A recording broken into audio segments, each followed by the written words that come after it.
السلام علیکم ورحمۃ اللہ وبرکاتہ۔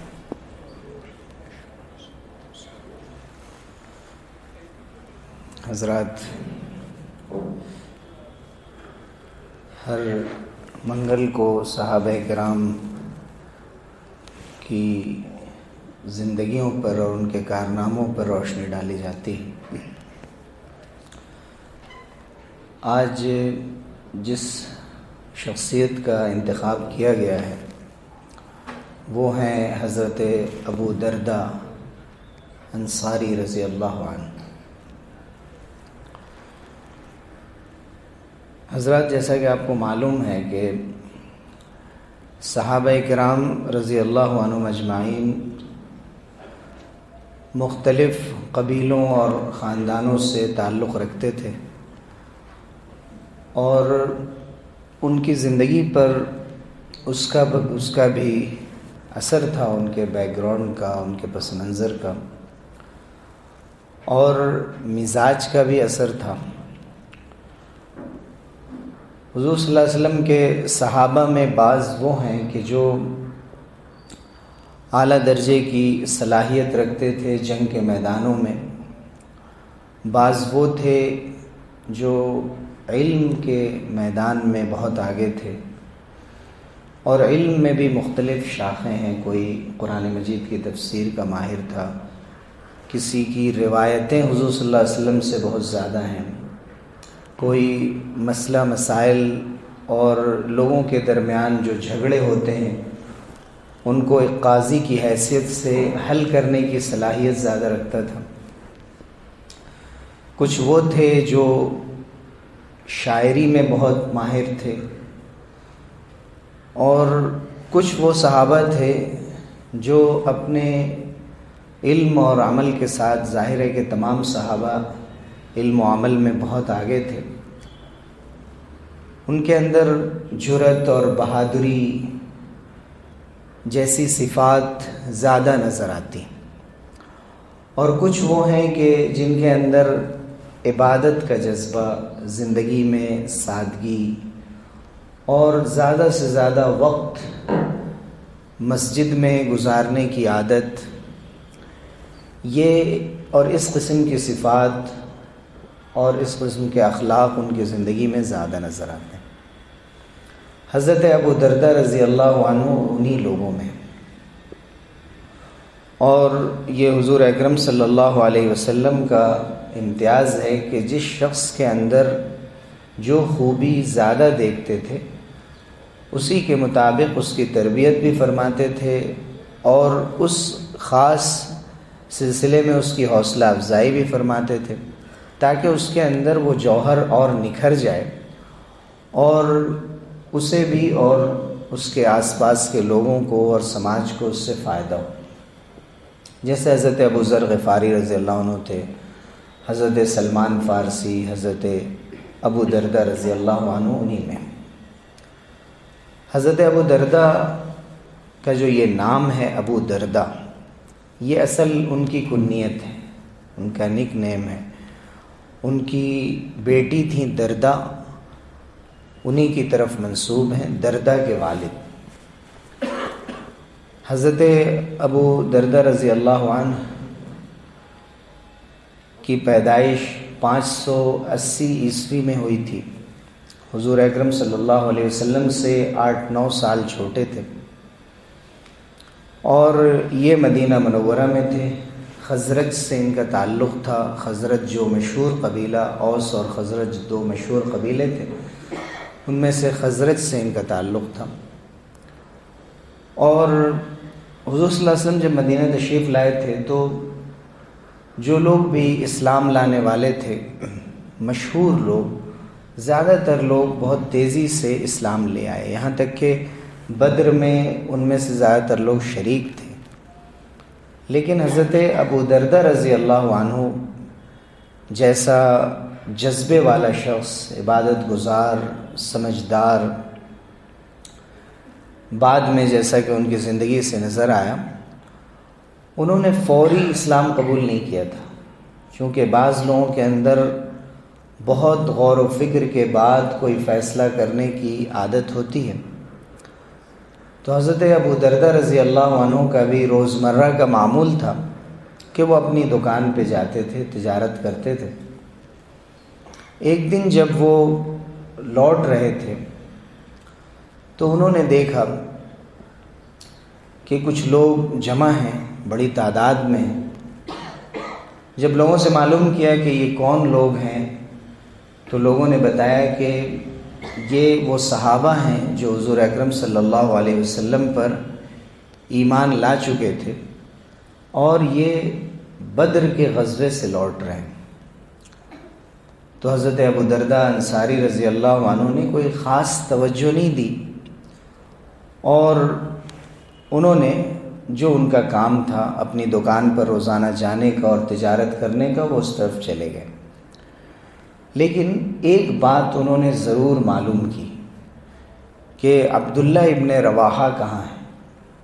حضرت عبداللہ ابن رواحہ بھی حضور صلی اللہ علیہ وسلم کے بہت مشہور صحابہ میں ہیں اور وہ شاعر صحابی بھی تھے اور جانباز بھی تھے۔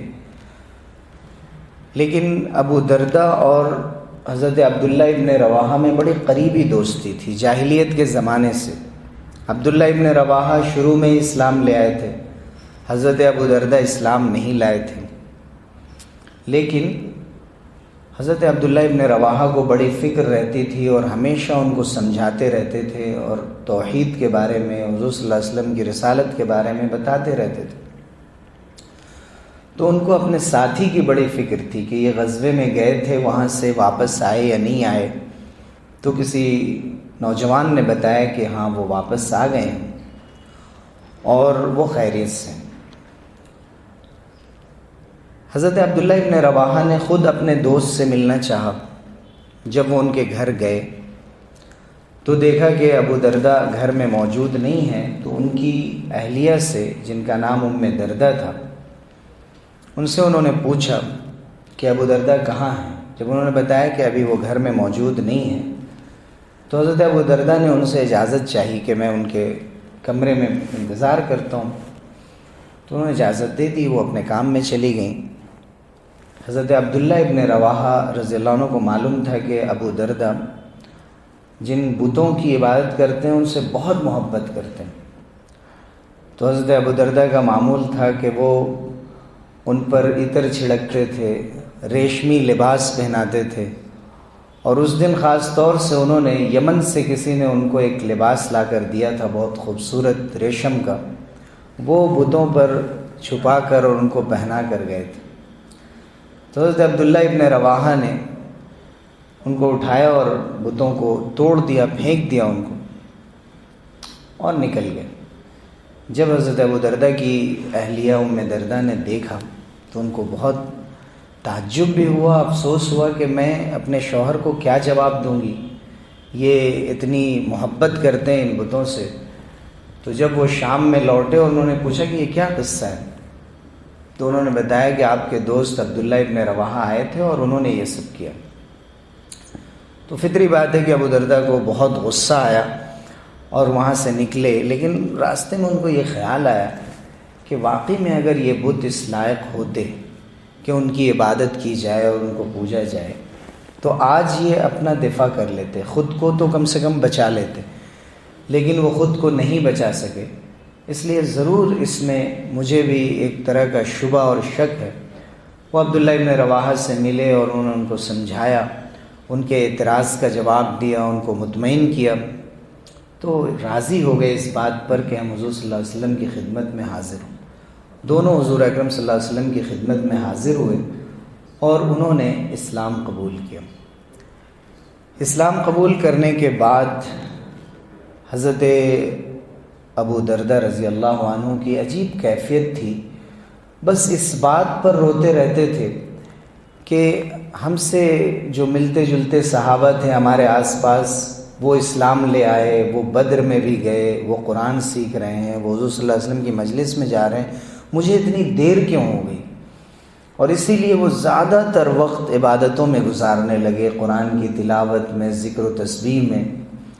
قرآن مجید انہوں نے یاد کر لیا، قرآن مجید کی آیتوں پر غور کرنے لگے، اور ایک موقع ایسا بھی آیا کہ انہوں نے یہ طے کیا کہ میں اب تجارت نہیں کروں گا، کاش میری ایک دکان مسجد کے دروازے پہ ہوتی اور جب بھی اذان ہوتی تو میں نماز پڑھ لیتا اور میری کوئی نماز جماعت سے نہ چھوٹتی، لیکن اگر ایسا نہیں ہے تو میں تجارت نہیں کر سکوں گا۔ انہوں نے صرف اور صرف اللہ کے لیے، اور اس لیے کہ زیادہ وقت ان کا اللہ کی عبادت میں گزرے، اور یہ 1.5-2 سال جو وہ دیر ہو گئے اسلام لانے میں دوسرے صحابہ کے مقابلے میں مدینے میں، ان کی تلافی کر سکیں اور زیادہ سے زیادہ عبادت کر کے اللہ سے پھر قریب ہو سکیں۔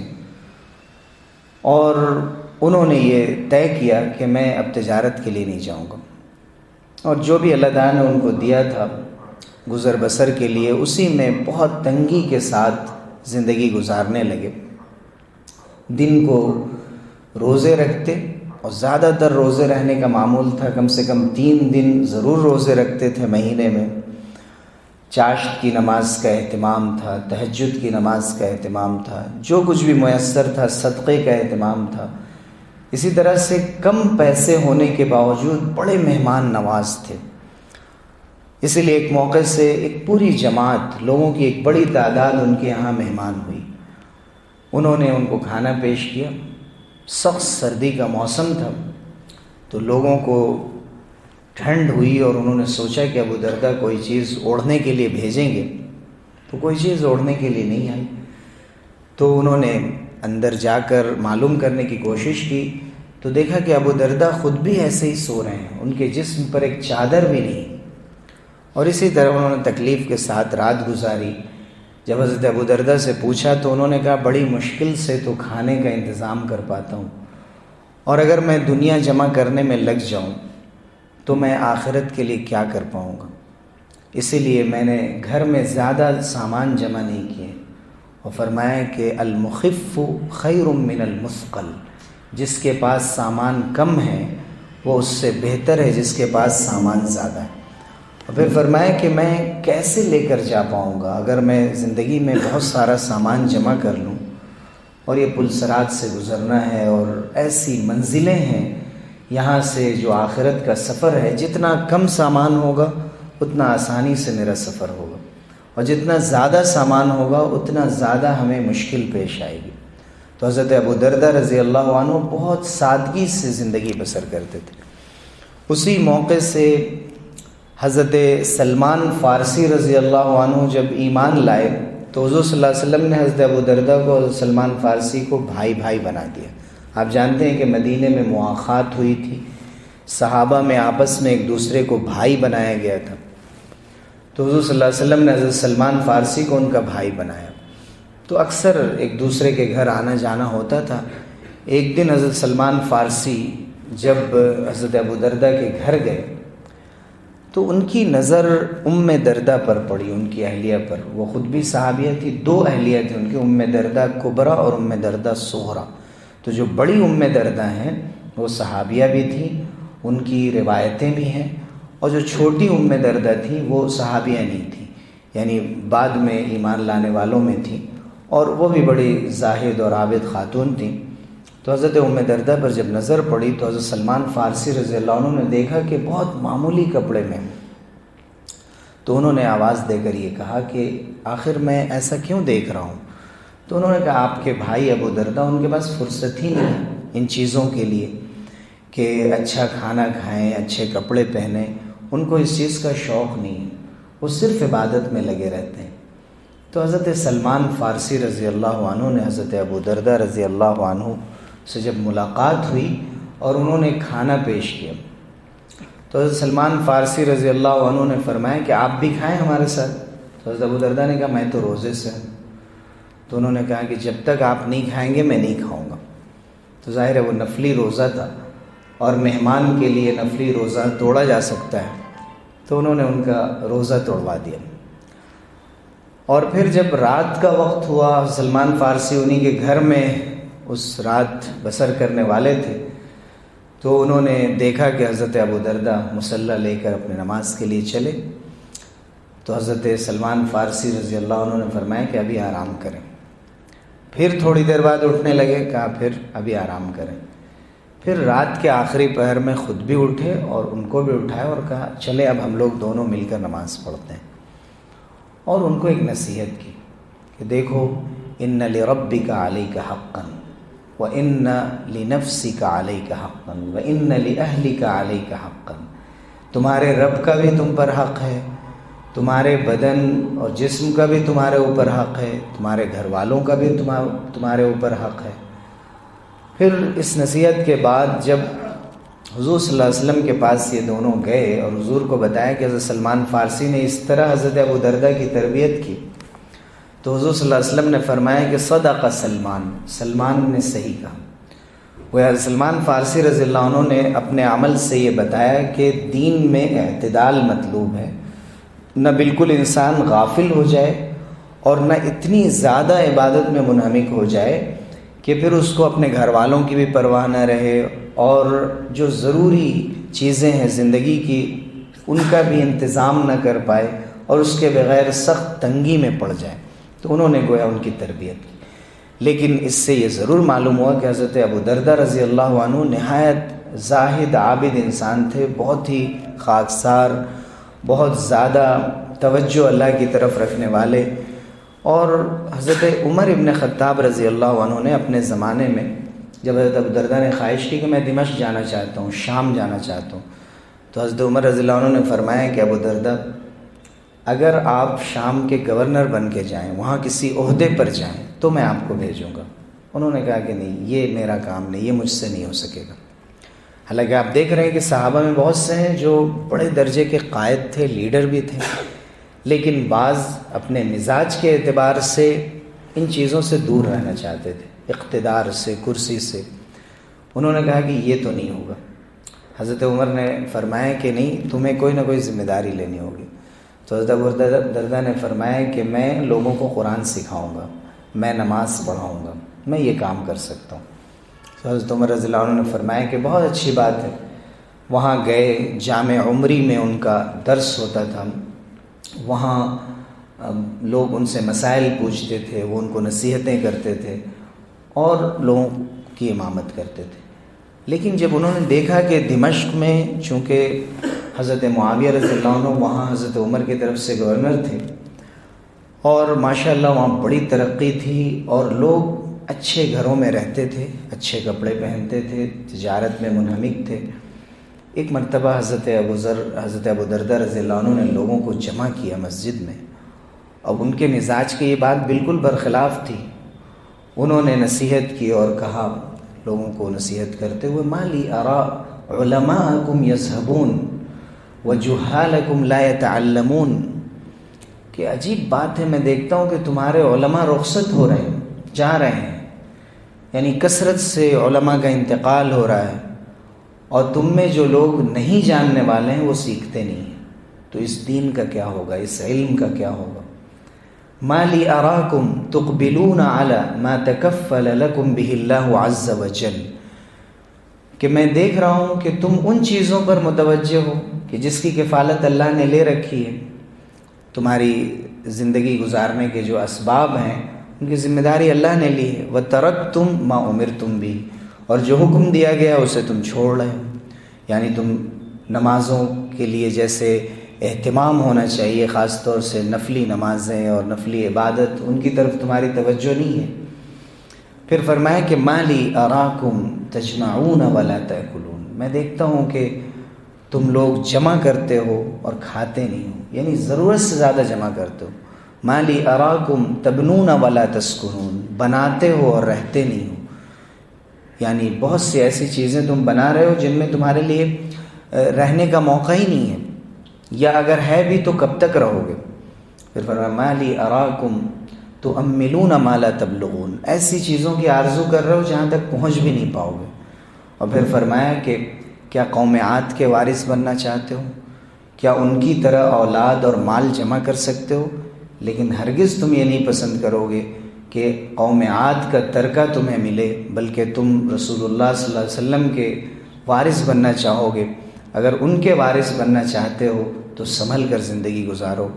حضرت ابو دردہ کی یہ تقریر اتنی مؤثر تھی کہ لوگوں کے رونے کی آواز مسجد سے باہر بھی جانے لگی۔ حضرت عمر رضی اللہ عنہ جب ان کے گھر گئے اور دیکھا کہ گھر میں کچھ بھی نہیں ہے، جبکہ انہوں نے وظیفہ جاری کیا تھا حضرت عمر رضی اللہ عنہ نے بدری صحابہ کے لیے، وہ بدری صحابہ اور دوسروں کے لیے بھی تھا لیکن کم تھا وظیفہ، تو حضرت ابو دردہ کو انہوں نے بدری صحابہ کے برابر وظیفہ جاری کیا تھا، لیکن وہ اکثر خرچ کر دیتے، صدقہ کر دیتے۔ تو حضرت عمر رضی اللہ عنہ نے پوچھا کہ اتنی سادگی کیسے گزر بسر ہوتی ہے؟ تو حضرت ابو دردہ ان سے بات کرنے لگے، رات بھر دونوں میں گفتگو رہی۔ اس درمیان حضرت ابو دردہ نے کہا کہ عمر، کیا وہ حدیث بھول رہے ہو جو حضور صلی اللہ علیہ وسلم سے ہم نے سنی تھی؟ کہا وہ کون سی حدیث ہے؟ حضور نے فرمایا تھا کہ لیکن بلاغ احدکم کزاد الراکب، تم میں سے ہر شخص کا جو ساز و سامان ہو وہ ایسا ہونا چاہیے جیسے ایک مسافر اپنے ساتھ سامان لے جاتا ہے۔ اور آج ہم کہاں پہنچ گئے ہیں؟ تو حضرت عمر رضی اللہ عنہ کو بھی رونا آ گیا، صبح تک دونوں روتے رہے اور یاد کرتے رہے کہ ایک حضور کا زمانہ تھا اور ایک ہمارا زمانہ ہے کہ لوگوں کے اندر غفلت بڑھتی جا رہی ہے۔ حضرت ابو دردہ رضی اللہ عنہ کو اس کی بہت فکر رہتی تھی کہ لوگ دنیا میں مصروف ہو کر آخرت کو بالکل بھلا نہ دیں، اور لوگوں کے ساتھ ان کی ہمدردی آخری درجے کی تھی۔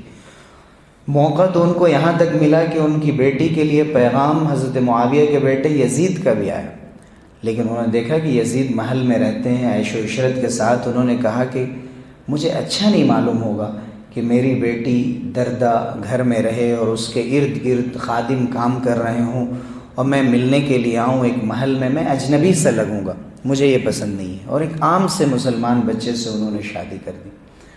حضرت ابو دردہ رضی اللہ عنہ نے جب دیکھا کہ ایک شخص کو لوگ مار رہے ہیں، انہوں نے پوچھا کیوں مار رہے ہو؟ تو لوگوں نے بتایا کہ اس نے بہت بڑا گناہ کیا ہے۔ انہوں نے فرمایا کہ کیا کسی کو کنویں میں اگر تم گرتے ہوئے دیکھو تو اس کو اور ڈبو دو گے یا اس سے نکالنے کی کوشش کرو گے؟ تو اگر یہ گناہ میں تھا تو اس کو نکالنے کی کوشش کرو اور اس کو اس حالت میں مت چھوڑو۔ تو لوگوں نے کہا کہ آپ کو اس سے نفرت نہیں ہے؟ انہوں نے کہا مجھے اس کے گناہ سے نفرت ہے، اس سے نفرت نہیں۔ اگر آج اس نے یہ گناہ چھوڑ دیا تو یہ میرا بھائی ہے۔ اس شخص پر اس کا اتنا اثر ہوا کہ اسی وقت اس نے توبے کا اعلان کیا کہ آئندہ میں ایسا گناہ نہیں کروں گا۔